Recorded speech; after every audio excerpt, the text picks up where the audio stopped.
이미 시작되었습니다. 평창. 당신이 평창입니다.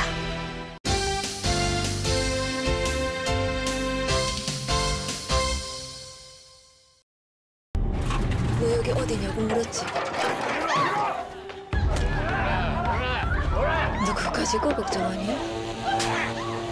우린 벌써 다 죽은 게야. 위안부 피해자를 다룬 영화 귀향의 한 장면입니다. 평창 출신 고 김군자 할머니가 지난 23일 오전 8시 노화도로 별세했습니다.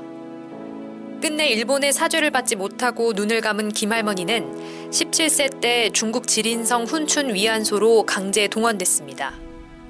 해방 이후 김 할머니는 38일을 걸어 조국에 돌아왔지만 사람들은 할머니를 피했고 또다시 혼자가 됐습니다.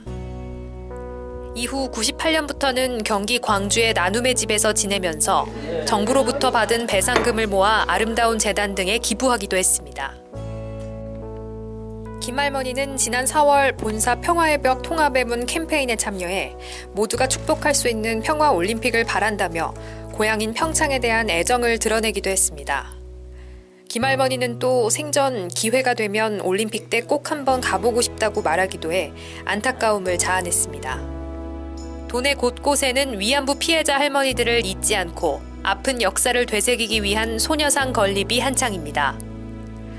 이미 강릉과 원주에는 지난 2015년 소녀상이 잇따라 건립됐고 춘천과 속초, 횡성에서도 건립을 추진하고 있습니다. 끌려갔다 와서 국내에 와서도 본인들이 자기 얘기를 할 수 없었던 이런 상황이었죠. 네.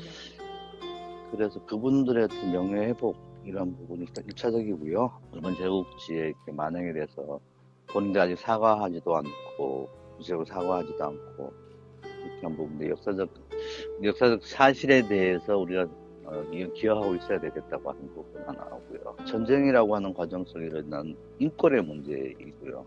네. 특히 여성 인권의 문제이고 이런 부분이 평화를 지향해야 되는 거 아닙니까? 이런 일이 일어나지 않도록. 특히 원주시청 공원에 세워진 평화의 소녀상은 전국 최초로 공공조형물로 등록돼 경기 성남시 등 전국에서 잇따라 견학하는 등 방문이 이어지고 있습니다.